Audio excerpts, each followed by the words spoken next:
Okay, so I've seen people making videos, telling their story for how they got involved with the Chaotic fandom, and I'm not really part of the fandom anymore, but I wanted to kind of tell my own story. I've been wanting to do this for a long time. I just didn't have a reason to.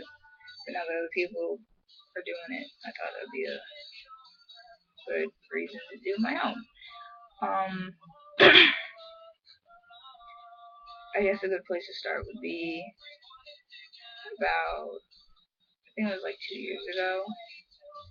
I had just gotten out of a 2 year long relationship, and I was pretty messed up, and I had like one friend, so I was in a bad place for a long time, and I didn't trust anybody.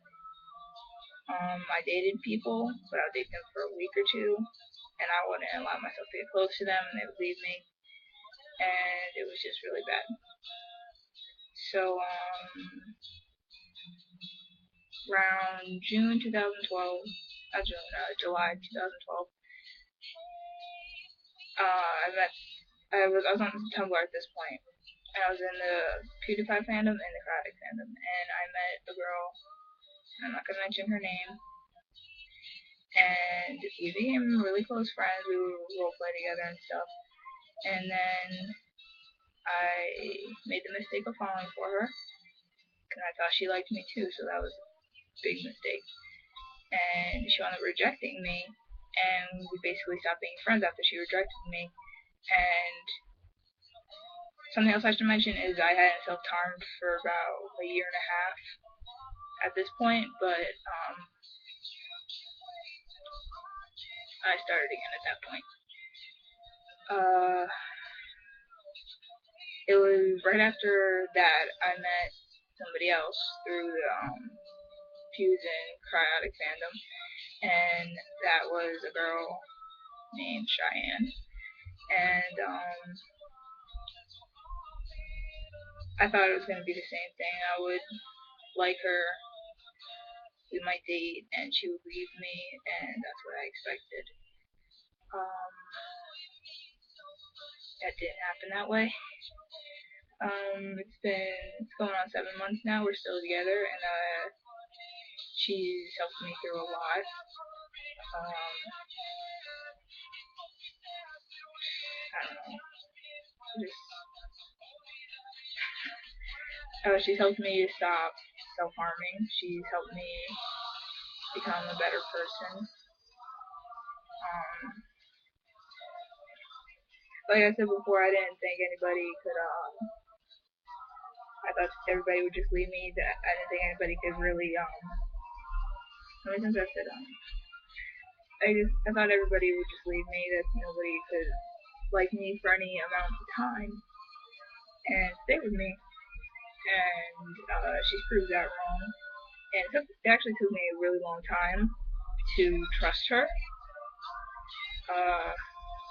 I think it was around 4 months I actually started trusting her. So it wasn't that long ago, actually. But that's when I actually gave her my trust, and it's just been great. Also, back in March, I met my friend Oss on Tumblr, or Oss Lady, and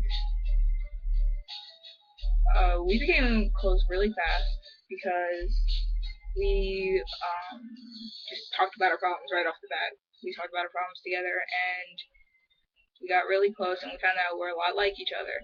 And I think after a week of knowing her, she said, "Hey, we're having a tiny chat while we're watching the Late Night with Cry and Rush stream. You should come." And I showed up. I usually wouldn't. I'd be like, no. But I went, and I met all the friends I have now, which are Kay, um, Rob, Testy, um, Ninja, Gnarly, I'm forgetting everybody's names, Diva, Knight, Emma, everybody. and we formed a group called the Dwellers, and they're great friends. Um, and I'm not in school in real life. I mean, yeah, I'm just not in school. I dropped out in 9th grade, and so I only have one friend in real life, like one real friend. And so having all these friends online, it really helps because the one friend I have is, she used to be my best friend, but she's not so much anymore. We're just way too different. And Oz is basically my best friend now. I've only known her for 15 months, but she's my best friend. And I just talk to her about anything. And I've been an asshole to her a few times, but I'm sorry if I was an asshole to you all. This is getting really too long. I know the Karate fandom has helped a lot of other people. Like my girlfriend Cheyenne, it helped her a lot. It helped her survive to the point. It helped us survive this whole time. It helped us meet, and I can't say thank you enough for the fandom keeping her around until I could meet her. I'm not crying. And yeah, so